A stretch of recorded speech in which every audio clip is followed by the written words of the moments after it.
आज मैं आपको बताऊँगा वीआईटी वेल्लोर में इंटीग्रेटेड एमटेक प्रोग्राम क्या है, क्या आपको इसमें एडमिशन लेना चाहिए और इसमें डायरेक्ट एंट्री होती है या फिर कुछ एग्ज़ाम लगता है, वो सारी चीज़ें एक-एक करके क्लियर कर देता हूँ। तो शुरुआत करते हैं, सबसे पहले देखते हैं इंटीग्रेटेड प्रोग्राम होता क्या है इनका। तो ये एक कंबाइंड डिग्री है जिसमें आप बीटेक और एमटेक 5 साल में एक साथ कंप्लीट कर सकते हो और इसमें कंटिन्यूअस आपको पढ़ना होता है, कोई भी एग्ज़िट ऑप्शन नहीं होता है। इसमें डिग्री आपको डायरेक्ट एमटेक की बाद में मिलेगी, कोई भी बीटेक की डिग्री नहीं मिलेगी बीच में। और फोकस इसका अर्ली स्पेशलाइजेशन पे होता है, यानी कोर्स ऐसा डिज़ाइन किया गया है कि आप पहले से ही स्पेशलाइजेशन में चले जाओ। आपका एआई, डेटा साइंस और सॉफ्टवेयर जैसी फील्ड्स आपको मिल जाएंगी। और जैसे आपका बीटेक और एमटेक अगर आप करते हो अलग से, तो बीटेक आपका 4 साल का होता है और एमटेक 2 साल का होता है। तो लेकिन इंटीग्रेटेड एमटेक प्रोग्राम आपको मौका देता है 5 ईयर्स में कंप्लीट करने की अपनी स्टडीज़। तो एक अच्छा ऑप्शन है, इसको आप ऑप्ट कर सकते हो।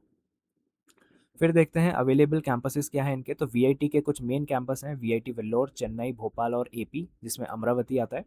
और वेल्लोर और चेन्नई इनके टॉप कैंपस हैं। भोपाल और एपी भी अच्छा है, लेकिन ये काफ़ी पुराने हैं तो इसका प्लेसमेंट रेशो अच्छा है और रेपुटेशन अच्छी है। तो वैसे तो प्लेसमेंट सेंट्रलाइज्ड होती हैं इधर के, लेकिन जो रेपुटेशन की बात करेंगे तो वीआईटी वेल्लोर और चेन्नई की अच्छी है। फिर बात करते हैं पॉपुलर ब्रांचेस। तो इंटीग्रेटेड एमटेक में आपको कुछ ऐसी फील्ड्स मिल जाएंगी जैसे सॉफ्टवेयर इंजीनियरिंग है, artificial intelligence and data science है, साइबर सिक्योरिटी है और डेटा एनालिटिक्स है। तो ये वाली फील्ड्स अभी बहुत चल रही हैं। तो अगर आपको कोडिंग पसंद है या फिर आपको टेक फील्ड में पसंद है कुछ, तो आप एआई और डेटा साइंस ये सब ले सकते हो, तो आपके लिए अच्छा हो जाएगा। फिर बात करते हैं एडमिशन प्रोसेस कैसी होती है। तो इनके 2 तरीके हैं एडमिशन के। तो पहला है वीआईटी ट्रिपल ई एग्ज़ाम, जो कि इनका खुद का एंट्रेंस एग्ज़ाम होता है और ऑनलाइन सीबीटी मोड पे होता है। तो इसमें सब्जेक्ट्स आते हैं आपके फिजिक्स, केमिस्ट्री, मैथ्स और इंग्लिश। और दूसरा तरीका होता है डायरेक्ट एडमिशन, जो कि इंटीग्रेटेड एमटेक के लिए होता है। इसमें आपको अपने 12th के मार्क्स सबमिट करने होते हैं और ऑनलाइन एप्लीकेशन जब भरते हो आप, तो उसमें आप अपना 12th की मार्कशीट या फिर 12th के मार्क्स जो भी हैं वो भरते हो और फिर मेरिट के बेसिस पे आपका एडमिशन होता है। तो मेरिट में यानी जो टॉप परसेंटेजेस होंगे उनको पहले मौका मिलेगा। तो आप एप्लीकेशन के समय प्रेफर्ड ब्रांच और प्रेफर्ड कॉलेज भी भर सकते हो। वो भी जैसे ही आप शॉर्टलिस्ट होगे तो उसमें आपको वापस एक बार मौका मिलेगा वो सब भरने का। लेकिन अगर ऑनलाइन एप्लीकेशन आपको भरना है तो आप भर सकते हो, अभी भी वो खुला हुआ है। फिर देखते हैं एलिजिबिलिटी क्राइटेरिया क्या होता है। तो 10+2 पीसीएम आपका मैंडेटरी होना चाहिए, मिनिमम आपके 60% एग्रीगेट होना चाहिए, एज लिमिट आपकी 21 साल या फिर उससे कम होनी चाहिए, तभी आप एलिजिबल होते हो इस प्रोग्राम के लिए। फिर फ़ीस की बात करते हैं। तो फ़ीस स्ट्रक्चर में ये वेरी करता रहेगा आपका कैंपस और कैटेगरी के हिसाब से। इसमें कैटेगरी भी होती हैं 5 तक। तो लेकिन लगभग मैं आपको बता देता हूँ, ट्यूशन फ़ीस आपका 1.8 से 3 लाख पर ईयर तक जाता है और हॉस्टल आपका 80,000 से 1.5 लाख पर ईयर तक जाता है। तो टोटल कॉस्ट आपके 5 साल का लगभग 12 से 20 लाख तक चला जाता है, वो भी कभी-कभी प्लस भी चला जाता है। तो ये वाला जो फ़ीस स्ट्रक्चर है वो मैंने आपको बता दिया। फिर प्लेसमेंट्स की बात करते हैं। तो एवरेज पैकेज यहाँ पे 6 से 10 एलपीए तक जाता है और टॉप पैकेज 20+ एलपीए तक जाता है। तो एक काफ़ी अच्छे प्लेसमेंट्स हैं यहाँ पे और अच्छे चलते हैं। और जो रिक्रूटर्स यहाँ पे कंपनीज़ आती हैं वो हैं टीसीएस, इन्फोसिस, माइक्रोसॉफ्ट और अमेज़न। तो प्लेसमेंट्स आपके स्किल्स पे डिपेंड करता है, सिर्फ कॉलेज पे डिपेंड नहीं करेगा। यानी अगर आपके पास वीआईटी का टैग है तो ऐसा नहीं है कि आपका प्लेसमेंट गारंटीड है। लेकिन अगर आप थोड़ी मेहनत करते हो, स्किल्स डेवलप करते हो, तो आपका प्लेसमेंट अच्छी जगह हो सकता है। फिर कुछ प्रोज़ और कॉन्स की बात करते हैं। तो प्रोज़ में अर्ली स्पेशलाइजेशन, जैसे मैंने पहले बताया कि कोर्स ऐसा डिज़ाइंड है कि वो पहले से ही आपको स्पेशलाइजेशन में भेज देंगे और आप अच्छा कुछ पढ़ सकते हो आगे। और टाइम सेविंग है, यानी आपका 1 साल बच जाता है। वैसे नॉर्मली आपके 6 साल में बीटेक और एमटेक कंप्लीट होता है, लेकिन ये वाला आपको मौका देता है 5 साल में, तो आपका एक टाइम सेव हो जाता है। गुड इंफ्रास्ट्रक्चर, काफ़ी अच्छा इंफ्रास्ट्रक्चर है, कैंपस लाइफ यहाँ पे आपको अच्छी मिलेगी, हॉस्टल्स अच्छे हैं।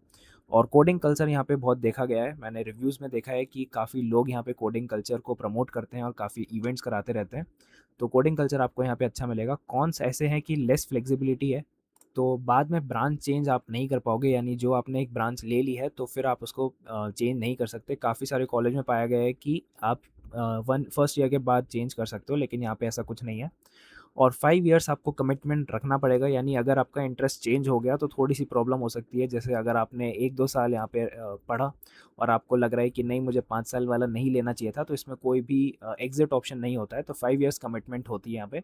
फिर यहाँ पे मैं हिडन रियलिटी बता देता हूँ, जो आपको बहुत लोग नहीं बताते हैं। तो ये स्टूडेंट्स के रिव्यूज़ हैं। तो इसमें क्या होता है कि इंटरनल एग्ज़ाम्स प्रेशर होता है, इसमें काफ़ी प्रेशर होता है इंटरनल एग्ज़ाम का, मिड सेम का या फिर जो भी है एंड सेम का। उसमें काफ़ी प्रेशर होता है। मेंटेन सीजीपीए, तो आपको सीजीपीए मेंटेन करना इंपॉर्टेंट है प्लेसमेंट के लिए। और कंपटीशन यहाँ पे काफ़ी हाई होता है और अटेंडेंस स्ट्रिक्ट होती है। तो यहाँ के रूल्स और रेगुलेशंस पे भी मैंने एक वीडियो बनाई थी, तो वो भी आप चेक कर लेना। बाकी इनके रूल्स काफ़ी टफ़ होते हैं और आप कुछ भी गलती करते हो तो वो लोग फ़ाइन लगा देते हैं।